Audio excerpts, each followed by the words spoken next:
Good afternoon, and welcome to Palindrome Week, where every day in this week has a palindrome in it. Today's is 22422, where it's the same forward as it is backwards. And almost every day this week does that. I know there's a lot going on in your lives, a lot going on in the world, so I really appreciate your time and energy in joining me today for the second part, this 5-part webinar series, Strategic Applications of Cognitive Rigor. Last week, when we met, we talked about the purpose and outcomes of rigor and the applications of what we were able to use in terms of the purpose and outcomes of each of the applications of rigor as it fit into kind of 4 big buckets, or curriculum, instruction, assessment, and teams. And so today, we're going to be analyzing and evaluating standards to identify the target level by the end of the school year. So I'm going to show you some tools that we use to identify both the DOK and Bloom level as we get there. And then I'm going to give you some time to practice by using Poll Everywhere today. And I'm going to make that process a little easier for you. But we're going to evaluate the process of prioritizing standards to increase the efficiency and effectiveness of instruction. As you'll recall, last week, we talked about the idea that if we were to carry the same weight for each of the standards, that we would have K-22 education instead of K-12. So the process of prioritizing is really important. Lastly, we're going to look at a new software tool that uses rigor as a factor to prioritize standards. And just be aware that at the very end, there will be a Q&A session. And as always, you can send me an email to Dr. B. Dubeck at evolutionalliance.education if you have any questions that you'd like answered. So just as a reminder, you can download any of the matrices by just Googling Cognitive Rigor Matrix or going to www.nceiea.org, and it has all of the 9 Cognitive Rigor Matrices available for your use. Today I'm going to start with a poll asking you to talk about some ideas you have about rigor. But before we do that, I'd like you to first understand how this poll works. So if you'll just text in the message box, Brandon D 575, and it is to the number 37607. This is how you get into the polls. And this is how, once you have it in there, you can keep it open unless you hit leave, but if you just go ahead and join this poll now, so that when we get to the questions on it, you're able to just type them in as text messages really easily. You'll know that you've been successful in doing this if you receive this message. So it'll say you've joined Brandon Dubeck's session, Brandon D 575. When you're done, reply leave. Now you don't have to hit leave, you can leave it open if you want to, so that next week when you want to join, you don't have to do this again. But this is the first poll that I'm asking you to reply to, which is, when you think of rigor in standards, what words come to mind? So let me give you a couple minutes to answer that one, and I'll get back with you in 2 minutes.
A lot of really great words here.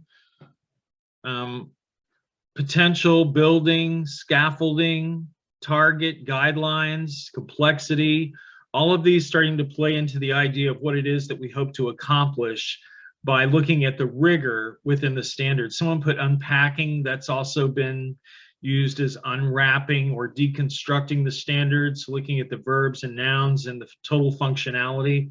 And that's part of what we're going to be doing today as we go through this. And I'm going to really point you and do a guided practice before I have us practice together. So I just want to remind all of us that we want to be careful not to stop on verbs. And so I've chosen some standards for us to practice with today that really ask us to think about the totality of what the standard is asking. Remember, we could use the word describe, and we get DOK1 by describing a metaphor, DOK2 by looking at similarities, similes and metaphors. That we're at strategic thinking and looking at describing reasons authors given, and extended thinking in describing the use of metaphors in biographies, short stories, and journals. So we want to just be careful that we don't stop on those verbs and get caught up in that as we're looking at these. I'm going to start by modeling a 7th grade math standard. And in this math standard, the standard is asking that students are able to analyze proportional relationships and use them to solve real world and mathematical problems. So we have that word analyze at the very beginning, then we have use that's getting to the level of application, but we want to be careful that we're looking at the clarification of what it's actually requiring. This standard is asking us to use proportional relationships to solve multi-step ratio and percent problems. For example, calculating simple interest, calculating the tax on a car or on a new purchase that you just had, markups, markdowns, gratuities, fees, percent increase, decrease, percent error. So what we're thinking about is what level of DOK and Bloom is this standard asking us to get to? And remember, we have analyze and use here. So we're going to be really careful not to just stop on those verbs, but really think about what cognitive complexity is required to calculate simple interest or tax. So when we get over to the matrix for math and science, we can see that the DOK levels up at the top point us in certain directions. So your brain may be thinking, okay, is it on the left side of the DOK level or is it on the right side? And what I'm going to point you towards is towards where the ceiling of the standard goes. Now, because this is just looking at calculating simple tax, we're putting that DOK ceiling up at DOK2, skill and conceptual thinking. And as we look at it, we could start asking ourselves some questions. Is it evaluating expression? Probably a little bit higher. Is it following a simple procedure? Is it calculating, measuring, applying a rule? Yes, but we're also having to use those. In other words, to calculate what they're going to have to do to be able to get that tax or to look at that increase in percentage. So when we look at analyzing these proportional relationships, we can see we're coming down that DOK level 2 of conceptual thinking, but we're actually at the level of apply because it's asking us to select a procedure according to criteria and perform it to get that tax. And we're also solving a routine problem applying multiple concepts or decision points. So when we analyze this, we're saying by the end of the year, this is where this standard should get to. And the big question comes is that if this is where the target level is by the end of the year, what scaffolding is required instructionally to get students there? And so here's where pacing comes into play. So it could be that a teacher very smartly gives a pretest at the beginning of the year and determines, hey, maybe DOK1 Bloom level 1 isn't the beginning. Maybe it's DOK1 Bloom level 2 of understand. And so we're always thinking, what's the target level, but what is the trajectory over the course of a year of where a standard goes? So I'm going to ask us to now practice together now that I've modeled one. And this is a 4th grade ELA standard. And it says, explain the differences in the point of view in a text and the different perspectives of the characters. So we're explaining the difference in point of view. So point of view is something that how to be determined. That's part of that, figurative language piece and analyzing the text, but also what's happening with characterization. What are the different perspectives of the characters? So first, I'd like us to vote on what do we think the DOK level is. And you notice that the standard is up at the top explain the differences in the points of view in a text and the different perspectives of characters. So just the DOK level, what DOK level do you think this is? And you can just respond A, B, C, or D to each of the different levels.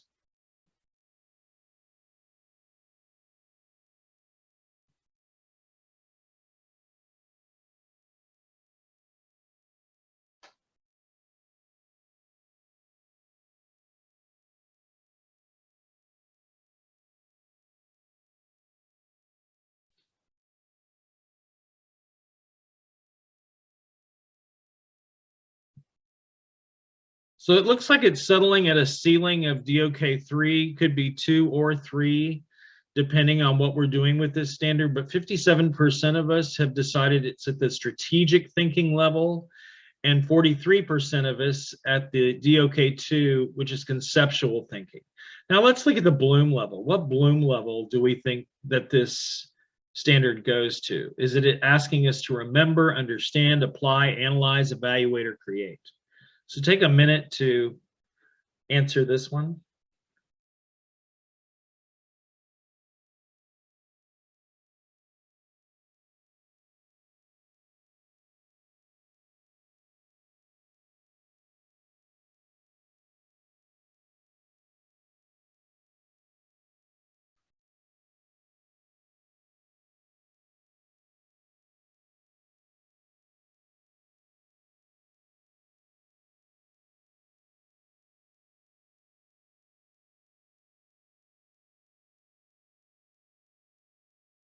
All right, so about 29 of us believe it's at the apply level. 71% of us believe it's at the analyzing level.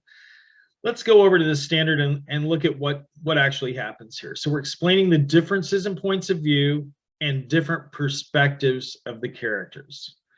The DOK ceiling actually sits at 2.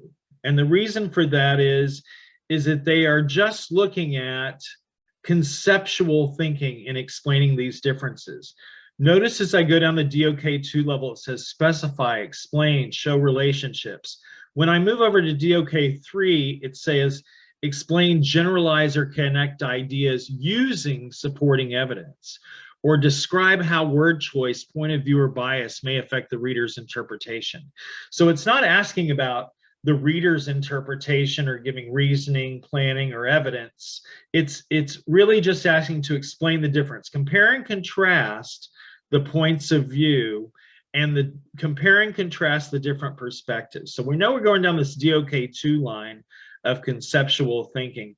And actually it's taking us right here to compare these literary elements, terms, facts, details. So I would say that by the end of the year, this is where I'd want my students to be. And again, I could scaffold that backwards to find out how they get there. Because anytime I start up at DOK1, Bloom level 1, remember, and I go down or to the right, I'm increasing that level of rigor. If I'm going from the target level up or left, I'm decreasing the level of rigor and really looking at that scaffolding. So here's a science standard. This is a high school physical science standard, and it says, develop models to illustrate the changes in the composition of the nucleus of the atom and the energy released during the processes of fission, fusion, and radioactive decay.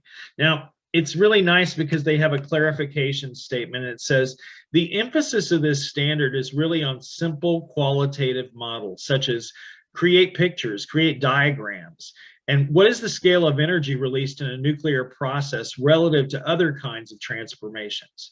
So as we're looking at this, I'm going to ask us to, again, think about what is the DOK level of this particular standard. Develop models. Is it recall, reproduction, conceptual, strategic, or extended thinking?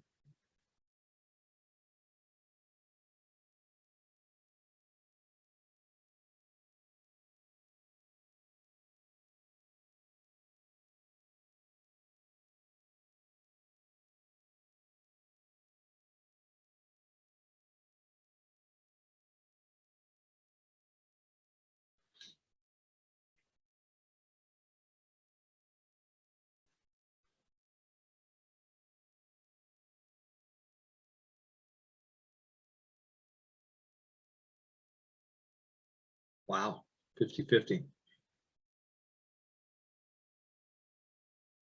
Okay, so we're at 50-50, DOK2, 50, DOK3. Let's try to discern the bloom level now of this standard. Where do we see the bloom level of this particular standard?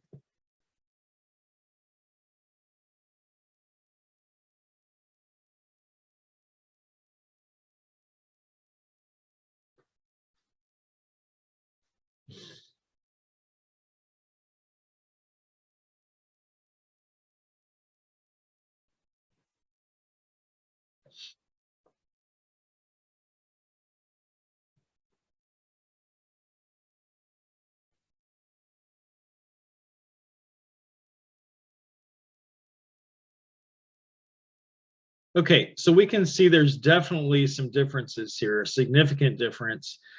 80% at the apply level, 20% at the evaluate level. And so let's go and really unpack this and really discern the thinking behind this particular standard. So we've already said, before, we're somewhere between DOK 2, 3, 4 for this, but our bloom level is somewhere between 3 and 5. And this is why it's so important for teachers to have this conversation, to really sit together in groups and say, where do we really see this? Because we want to know where a standard is and where we need to get to by the very end of the year through a scaffolding process to take students to this place. So as we look at this, we can see that the target range is somewhere over here because we're having to develop a model that illustrates these changes. And we can see that we have two kind of competing pieces. One is to develop a scientific or mathematical model for a complex situation. And this says develop models to illustrate the changes. So the language matches more practically at this particular DOK 3 or 4 level. At the 4 level, it's saying design a mathematical model to inform and solve a practical or abstract situation. So that's where the real difference is here. We have to ask the question, is it asking us to solve a problem, or are we just designing a mathematical model for a situation? And I think based on this standard, we're just developing a scientific mathematical model for a complex situation. So this is where this particular standard goes to, and the question then becomes, how far back do teachers need to go to take students to this place? So as we're looking at standards, I'm going to ask you to respond to this question. What have you learned, or what are your current thoughts on using rigor with standards?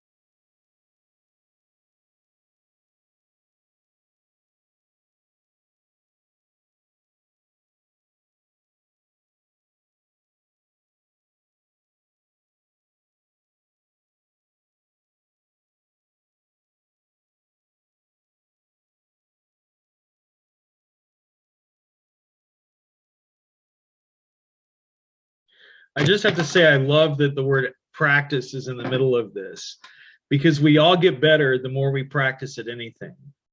And it takes all of us having those conversations of getting to intentionality, thoughtfulness, in really looking at what are the possibilities for where this standard might go, because it has definite implications for what happens when we begin to prioritize standards. And prioritization is a necessity. The whole power of the prioritization process is, how are we going to really spend our time? How are we going to combine a number of data points that show what students need most, localized to the level of a given set of students in one population? In other words, I can't take a prioritization schematic and use it for one of my districts here in California, in Southern California, and then believe that in Northern California in a different district, that same set of prioritized standards is going to work. And that's because it has to be based on the students and the teachers who are in that particular population. So we should also be looking at prioritization for what is emphasized on formative assessments. And formative assessments become precursory to determine what level of rigor students need to go to next based on their level of mastery. And then how rank order is used. When we're prioritizing, we're really rank ordering, saying, hey, we need to spend more time on this and maybe not quite as much time on this. We're not eliminating anything. But what we are doing is providing a schematic for how we spend time. The biggest misconceptions that happen are that sometimes an argument comes up that we're dumbing down the standards by prioritizing. That is not the case. We're not lowering to the minimum of what we expect. We are just saying less is more, sharper, better. And a sharp focus about less content has more impact on learning. A lot of the research has shown that going 70 to 80% of the standards that are required for a school year into deeper levels of rigor will actually have higher test scores by the end of the year because students are digesting and retaining the information. And the last argument is that the prioritization process does not break the vertical alignment. It doesn't break those progressions that are intentionally built into the fabric of the standards. So as we're looking at prioritization, different organizations look at it in different ways. I believe the first work that came out was Making Standards Work, Past Understanding by Design. And that work was by Doug Reeves. And he talked about how the only way that we could make standards work was by prioritizing them. The next work that came out was Rigorous Curriculum Design and Prioritizing by Larry Ainsworth. And I've studied with both of them. But I always believed that it was important to look at student information, who were the students who were being served, as well as levels of rigor to have a quantifiable and qualifiable methodology.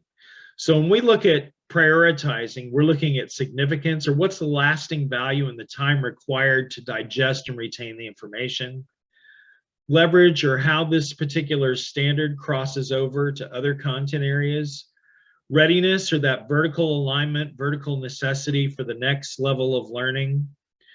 Student performance, how are these students doing? That's what makes a prioritization schematic different in one geographical area than another, is this student performance. So when we correlate student performance with significance, we have two triangulated factors that are coming together to say, this standard should probably get more time.